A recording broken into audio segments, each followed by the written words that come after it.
A feature-length animated tribute to the world's premier multi-sport competition that swapped out people playing sports for animals in shorts. And it could have been a success if the rest of the world wasn't so political. It's the missing link between TRON and furries. Hi, I'm Dan Larson, and this is the history of Animalympics.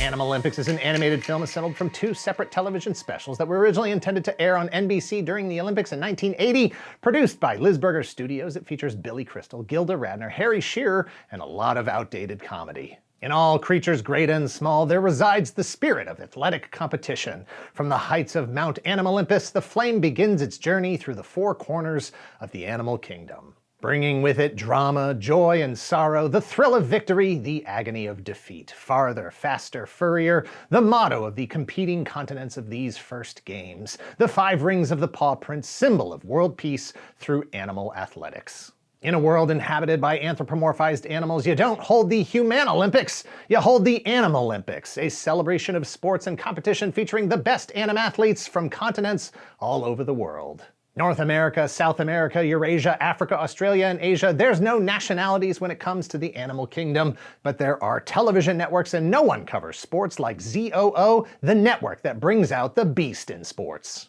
Your hosts Henry Hummel the Anchor Turtle, Barbara Warblers, Keen Hacksaw, Brenda Springer, and Ruggs Turkle bring you all the stories, heartwarming tales of overcoming adversity, training to be the best, and maybe even finding love on Animalympic Island during the Animalympics.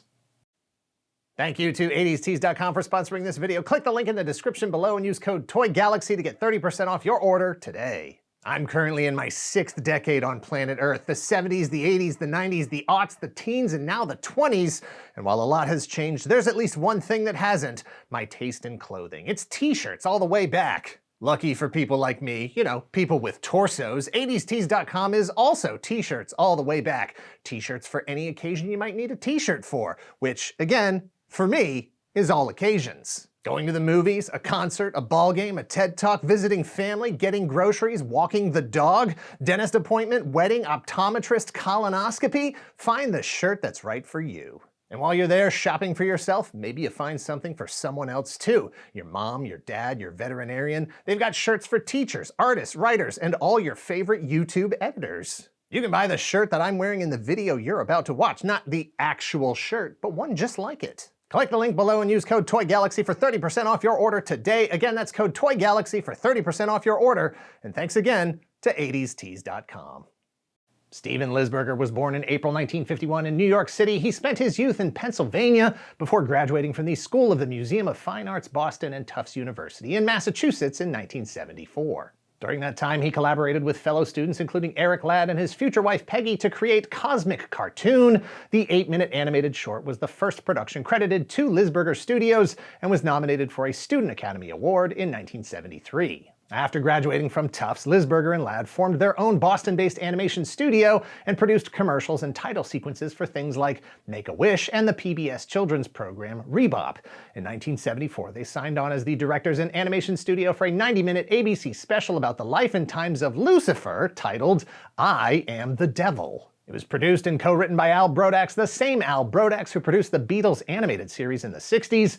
An article in the Boston Globe suggested I Am the Devil was motivated by the popularity of the 1973 film The Exorcist, and the studio work was almost complete, but there's no record that it ever aired.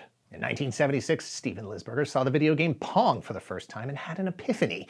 A world inside the game where digital combatants battled against each other, witnessed by someone from our world transported inside. It was an idea that would have to wait. Lisberger Studios wasn't ready to finance or produce a feature film. They were more suited for small projects like a glowing neon electronic warrior they called TRON, throwing discs at the camera before exploding into a brand ID which they used as their own logo and licensed out to rock and roll radio stations. To get to a feature film, Lisberger had another idea while watching the Summer Olympics held in Montreal, Quebec, Canada. The Olympics were a compelling international human drama, and animated Animal Olympics, he thought, would be both a suitable metaphor and an engaging parody, and if it succeeded, a potential step forward. He applied for and was granted a $10,000 grant from the American Film Institute. That was enough for Lisberger and his staff of 5 artists to produce a 6-minute proof of concept. which he brought to Don Ohlmeyer, executive producer of NBC Sports, and more specifically, Don Ohlmeyer, executive producer of the 1980 Moscow Summer Olympics on NBC and all the programming leading up to it, which would be following the Winter Olympics broadcast by ABC earlier that year. For those that don't know, at the time, both the Summer and Winter Olympics were held in the same year. It wasn't until 1994 that the Summer and Winter Olympics were broken into their own 4-year cycles, alternating every 2 years. NBC hired Ohlmeyer in 1977 based on his work as a producer and director on ABC's Olympics coverage in 1972 and 1976. NBC was planning for the 1980 Moscow Summer Games to literally be the biggest sporting event in television history. In January 1977, NBC spent $85 million to secure the rights, a full $60 million more than what ABC paid for the 1976 Winter Olympics. NBC planned to produce a total of 150 hours of programming, doubling what ABC did in 1976. As stated in a 1977 article, NBC promised that their coverage of the Summer Games in Moscow in 1980 would be the most massive array of people, technicians, and equipment ever assembled for one event. NBC President Herb Schlosser said it will probably be the biggest event in the history of broadcasting, and that, even at that price, he fully expected it to make a profit. Ohlmeyer loved Lisberger's Animalympics concept and gave them additional funding to expand the short, footage that NBC could use either as a standalone special or aired in bits and pieces for the Winter Games promotion, essentially piggybacking on ABC's Winter Olympics coverage. The final call would be made by new NBC president and CEO Fred Silverman, who was also a recent transplant from ABC, having been president of that network from 1975 to 1977. Silverman was well aware what Olympics coverage could do for a network and was technically involved with NBC's winning bid for 1980, it's just that he was on the other side helping to drive up the price that he now had to deal with. That said, Silverman was known for cartoon programming. He was the guy that turned around both ABC and CBS before that, and did a lot of it with kids programming, specifically cartoons. Silverman wasn't the guy who bought Animalympics for NBC, but if he had been there, he probably would have. Lisberger formed a partnership with Donald Kushner, a lawyer who had begun producing plays and stage adaptations at the Boston Repertory Theater, which he also helped found. With new financing in hand from NBC, Lisberger Studios began production of Animalympics. Coffee? Yeah. You, downhill? Downhill, boom. Maxwell houses. I'm Chuck. Christina. Good to the last drop. Maxwell House. Nothing brings folks together better than a steaming cup of Maxwell House coffee. Always good to the last drop. Hugh Svensson. Yeah. Lee Svensson. Good to the last drop. Maxwell's House. By June 1978, when Silverman became president and CEO of NBC, most of the footage for the NBC segments were completed, at which time Lisberger and Kushner moved Lisberger Studios from Massachusetts to California. Lisberger recognized that in order to mature into a full-fledged animation studio, they needed to be closer to where the action and human resources were. There were more animators and studios in LA than in Boston. Some of the Boston-based team were able to relocate, others chose to stay behind. Michael Fremer, a Boston-based writer, comedian, and former DJ, was one of the people that chose to move to LA. The additional animation required significantly more animators than 6 Minutes did. NBC's request for over an hour of coverage ballooned the budget to over $2 million. The move to LA facilitated the expansion of the studio through the hiring of dozens of additional artists, animators, and editors. According to Fremer, during development of Animalympics, Lisberger attempted to recruit the comedic talents of Steve Martin and several current writers from Saturday Night Live. Animalympics was, after all, not just a parody of sports, but of sports coverage, including the athletes, the journalists, and the commercials, and they needed writers experienced with that kind of comedy. Instead, they got Fremer, who was recommended to Lisberger by some of his animators who heard Fremer on the radio in Boston. Fremer made a name for himself as a twice-fired WBCN DJ, specializing in pop culture commentary and, for lack of a better term, silly nicknames. He had a stage act where he roasted everyone from musician Peter Frampton to the movie Saturday Night Fever, and even a local news program he called The Empty Weeknight Show. Fremer was not only a co-writer with Lisberger on Animalympics, but he also provided voices for several characters: Henry Hummel, Renee Fromage, Kit Mambo, Bolt Jenkins, Kurt Wuffner, Dean Wilson, and several others. Ultimately, Lisberger was able to bring in some Saturday Night Live alumni, including Gilda Radner and Billy Crystal. They performed nearly a dozen voices between the two of them, including Radner as Barbara Warblers and Crystal as Ruggs Turkle. warblers. What is it about the marathon that generates such excitement? The rest of the characters were played by Harry Shearer, whose voice you might recognize as Imperial Captain Kurgi in Star Wars Episode 4. There's no one on board, sir. According to the log, the crew abandoned ship right after takeoff. Or from 789 episodes of The Simpsons. Original music for Animalympics was written by Graham Gouldman of the English rock band 10cc. He and the rest of the band performed the songs on the soundtrack. Audiences would have already been familiar with their hit songs I'm Not in Love in 1975 and The Things We Do for Love in 1977. Mr. President, assuming the Soviets do not pull out of Afghanistan anytime soon, do you favor the U.S. participating in the Moscow Olympics? And if not, what are the alternatives? No, neither I nor the American people would support the sending of an American team to Moscow. Without getting into the details, in December of 1979, the Soviet-Afghan War began. The U.S. called it an invasion, while the Soviet Union called it a legal intervention. Even though most analysts knew there were thousands of Soviet troops in Afghanistan, last week's coup d'etat caught most of them by surprise. Maybe it shouldn't have, because at least in hindsight, there were plenty of indications of what the Soviets were contemplating. At the same time, NATO countries began to consider that a boycott of the June 1980 Moscow Summer Olympic Games might be in order as a protest of their military actions in Afghanistan. A month later, in January of 1980, Soviet physicist, Nobel laureate, and political activist Andrei Sakharov called for an official boycott of the Games by anyone not named the Soviet Union. Good evening. Bob Norman has a night off. I'm Jonathan Levine. President Carter says American athletes will not compete in the Moscow Olympics as long as Soviet troops remain in Afghanistan. Commenting on nationwide TV this morning, the president said he will ask for a boycott of the Summer Games or seek to have them moved out of Russia. On January 14th, the U.S. set a deadline of February 20th, 1980 for the complete withdrawal of Soviet troops from Afghanistan or face the consequences, which would include a boycott of the Olympics by NATO nations. While NBC executives and Lisberger Studios held their breath, the February 1st premiere of the Winter Animalympics aired as scheduled, and ABC carried on with their Winter Olympics coverage from Lake Placid, New York, which began on February 13th.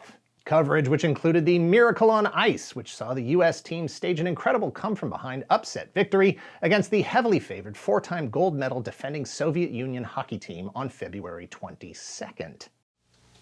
As has probably already been pointed out to you, they have passed out hundreds of thousands of copies of an official Soviet document saying that the decision of the world community to hold the Olympics in Moscow is an acknowledgement of approval of the foreign policy of the Soviet Union and proof to the world that the Soviets' policy results in international peace. I can't say at this moment what other nations will not go to the Summer Olympics in Moscow. Ours will not go. The Winter Olympic Games closed on February 24th, a full 4 days after the deadline set for the Soviet withdrawal from Afghanistan. With no indication that the Soviets had any intention of leaving, the U.S. encouraged allies to boycott the Summer Games and on March 21st, 1980, made it official by announcing that the U.S. would not be participating in the Summer Games in Moscow beginning in July. The U.S. Olympic Committee voted 2-1 to support the boycott, despite a last-ditch meeting between U.S. President Carter and Soviet General Brezhnev that resulted in a new withdrawal deadline of May 24th. The U.S. continued to insist that they were boycotting, forcing NBC to consider whether or not they were actually going to profit from their $85 million bid after all. No way. Not this time. Not this time. No. Not this time. Not this time. No way. We got you. Not a chance. Not this time. Not this time. Wrong. Not this time. Not this time. Not this time. As May 24th came and went, the Soviet Union remained in Afghanistan. When the Games officially opened in Moscow on July 19, 1980, 66 countries participated in the boycott. As did NBC, technically through no choice of their own. The biggest event in the history of broadcasting would have to wait until 1989's inaugural Bud Bowl. Football fans, get ready for the battle of the century. As unbeaten Budweiser takes on undefeated Bud Light. In the end, the 30-minute Winter Animalympics segment aired and the rest was never broadcast after the U.S. boycott of the Games. In order to salvage what Lisberger Studios had created, Lisberger chose to re-edit all the existing material into a single feature film. Unfortunately, they had trouble finding a distributor in the US who was willing to pay for it. Thanks to the US boycott, the Olympics had no juice and wouldn't for another 4 years. So they looked to other markets. The feature film version of Animalympics was screened in theaters in Europe before coming back home to be released on home video by Warner Brothers. Steve Lisberger and Donald Kushner returned to Lisberger's early idea about a world inside video games. Borrowing against the assumed profits of Animalympics, they began production on TRON, which was later bailed out by Walt Disney Productions and released in 1982. Despite its revolutionary visual effects, groundbreaking soundtrack, and gratuitous exploitation of the emerging video game subculture, it failed, and continues to fail to bring in the sales at the box office that Disney had hoped for. Gretchen, stop trying to make TRON happen. It's not going to happen. That said, with the return of Olympic excitement in 1984, Animalympics turned up again on cable networks like HBO and Showtime, and with repeated viewings, a cult following began to develop made up of people who love animation, people who love anthropomorphic cartoon characters, and people who needed something to fill their summer vacation television viewing before the fall season premieres. Animalympics was back again in the 90s, periodically airing on the Disney Channel, who, not for nothing, recognized that part of it hadn't aged as well as others, making strategic edits to content that might have been considered insensitive, racist, or potentially dangerous to young viewers. Animalympics is cited by some as the starting point for Furries. In a 2020 article reflecting on the 40th anniversary of the film, Mark Merlino, aka Cy Sable, traces the history of the film version of Animalympics and screenings at various cartoon, fantasy, science fiction, and comic conventions as early as 1985. In fact, according to Sable, it was the furry fandom and their embrace of the film as a masterpiece of animation that played a role in convincing Lisberger to revisit his own feelings about the film, a film that he had attempted to distance himself from over the years due to its commercial failure as a result of the Olympic boycott. Animalympics' legacy is in the people whose lives changed after seeing it and after working on it. Several former and future Disney animators worked on the special and for the studio afterward. Art director and animator Roger Allers worked as an animator on several Disney films through the late 80s into the 90s and directed The Lion King in 1994. Animation director Bill Croyer directed Ferngully: The Last Rainforest in 1992. Animator Brad Bird wrote and directed The Iron Giant, The Incredibles, Ratatouille, and directed Mission Impossible: Ghost Protocol, among others. In a 1980 article, Lisberger praised the work done by Lisberger Studios. He highlighted the traditional animation processes they were able to execute, a full animation style usually reserved for big studios like Disney. No Xeroxing, he said. In our movie, all 50,000 individual cells are hand-drawn and hand-inked. He said, quote, "If there are no Olympics this year, it looks like we'll be providing our own version animal style. No one could have anticipated this. It's as though our cartoon had turned into reality and reality into a cartoon. How people will view our movie will probably change now. Hopefully they'll say, if animals are capable of having an Olympics, why not people?" Is that profound? I know how it feels to try to go out sounding profound and not working. Thanks for watching. Please hit like, hit subscribe if you're not already a subscriber. Thank you very much to those of you who already are. Please visit our Patreon at patreon.com/toygalaxy. Several different tiers to address your specific Secret Galaxy content needs. Check out the Secret Galaxy merch shop at secretgalaxy.shop. All merchandise is physically in stock and ready to ship. Links to all of this in the description below, and let us know in the comments down below if you've ever even heard of Animalympics. All I knew about it was from our previous coverage of the history of TRON for exactly the reasons we talked about in this video. One thing led to the other. That said, I had never seen it, which is surprising because I was definitely in the category of looking for something to fill my summer vacation television viewing before the fall season premieres. Those are long summers.